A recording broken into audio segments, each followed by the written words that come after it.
This video is sponsored by Skillshare, a place where you can help achieve your dreams even faster. Recoded was a bit of a weird game, wasn't it? Kingdom Hearts was keeping the ball rolling with yearly releases following 2009's 358 Days Over 2 and 2010's Birth by Sleep, some of the most impactful stories told in the series so far, and debatably to this day over a decade later. However, no matter how strong the narrative for these were, it's no secret that they created a sort of divide for Kingdom Hearts, a new perspective, if you will, when it comes to gameplay for this series. Kingdom Hearts 2 branched off of the best aspects of gameplay from Kingdom Hearts 1 and Chain of Memories, to where we easily had the best combat in the series thus far. But when you take a look at that game, how does something like Recoded 2011's DS entry compare? Well, let's be real here, it's not as good. But I know some people could just say that the video ends here, but I'd argue a point that I feel a lot of people need to hear.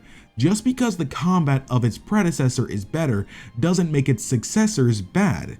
It's no secret that the DS had to make compromises to make a quote-unquote normal Kingdom Hearts game, and by that I mean excluding Chain of Memories, work on a handheld.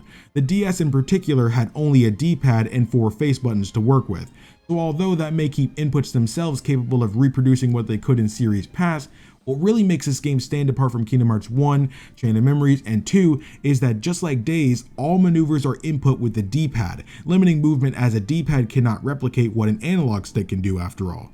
But with the point of this video in tow, I'd argue that though it can't replicate what the numbered titles can do, it can still produce some very enjoyable results.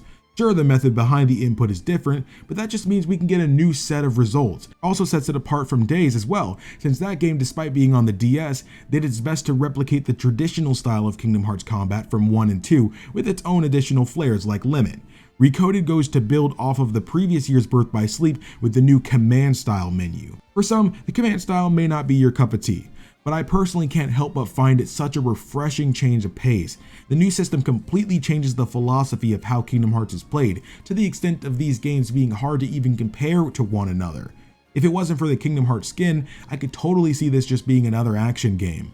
But beyond just the command style like Days, Recoded also adds its own flair to its combat that greatly sets it apart from not only Days, but to every game in the series even to this day. And a huge part of that uniqueness stems from the overclock mechanic. You see, in Recoded you have something called the clock gauge. Whenever you attack enemies or various objects, the gauge fills up, which leads to raising your clock level. Each clock level has a different ability that activates in combat when you reach it.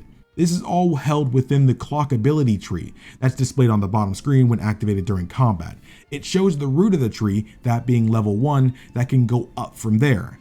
However, what really rocks about this combat system is that depending on how you play, you can split off to different branches in the tree. So after you activate level 1, before getting to level 2, you can see there are 3 different routes you can end up within level 2, which in turn leads to even more various abilities that lead to different end results. At the end of the tree, you'll have a finish command, similar to Birth by Sleep, which will unleash a powerful attack which varies depending on what path you took in the tree. Sometimes it could be a super cool attack move, while others can be a buff during combat, such as defense upgrade, attack upgrade, and more.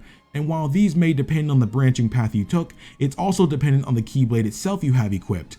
All of them offer unique experiences, so while you may have just gotten a new Keyblade and tested it out and enjoyed it, you still have a reason to go back to other Keyblades because of the other abilities they offer in the clock ability tree. This gets even better because you can actually upgrade Keyblades in this game, which will unlock the previously stated abilities, adding more variety to each and every Keyblade. So branching off from that note, you know what's next. Skillshare is an online learning community where you can choose from a multitude of creative processes to develop or strengthen your skills in. There are thousands of different classes to take from extremely talented individuals that will help you get better at your selected craft, whether it be for creative writing or graphic design, or why Yoko Shimomura's music makes me feel this way. Today I recommend Storytelling 101, Character, Conflict, Context, and Craft by Daniel Jose Older. As a fan of intricate storytelling, this class showed how simple complex storytelling can really be.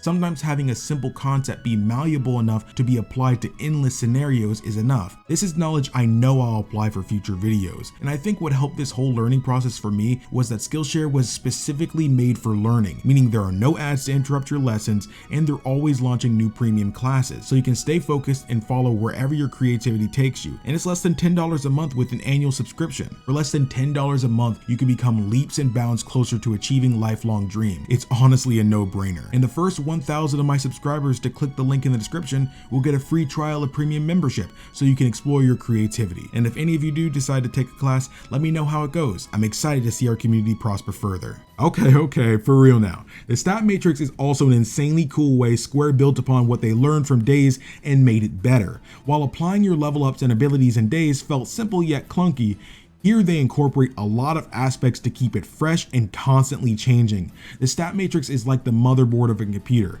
As you level up and progress the game, you'll earn chips that dictate your level and all your abilities in the game, which outside of levels is essentially the same as the number titles, except there's more to it. You install these chips into open slots on the board to equip their held power. While installing chips, you'll often come across objects on the board, which come in dozens of varieties, such as bonus boosters. Installing chips within these boosters will unlock additional support abilities, which is awesome to have. I'm the type of player that while I love the AP system in which the number titles use, I love being able to get creative with the stat matrix to where I can install a bunch and have where they're installed be in the most optimal places. That way I can utilize more boosters, have greater gains, and have as many abilities equipped as possible. Having options in combat is something I live for in games, and it's done beautifully here. As you progress the game, you unlock new tuners in your stat matrix. These tuners act similarly as they sound. They tune the game to a preference you set.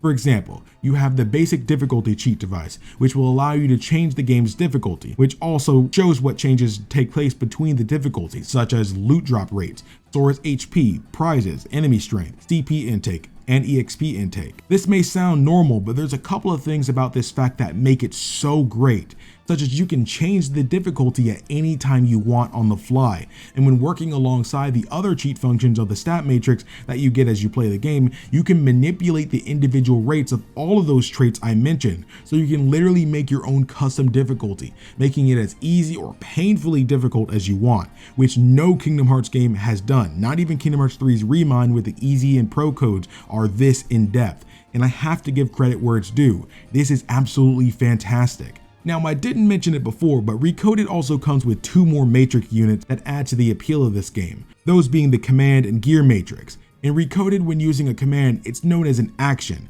and as you probably guessed, the command matrix is where you set up your commands you'll use in combat. Here you can set up commands to work together with one another in a similar way to Birth by Sleep's melding. However, these meldings are temporary, as long as you have both commands set up in the command bracket. This way, it eliminates the issue Birth by Sleep had, where if you want to get a certain spell or ability through melding, you have to find that spell or buy the required ability from the shop. Depending on what you need, or if you're just experimenting, you can be buying the same spells multiple times. This step basically eliminates that not so drastic issue. Especially when pairing commands together, you can break the fusion whenever you want, and use those abilities for something else if you want. Then we have the gear matrix, which essentially contains all of the equipment you get in the game, like data source keyblades, accessories, and finish commands.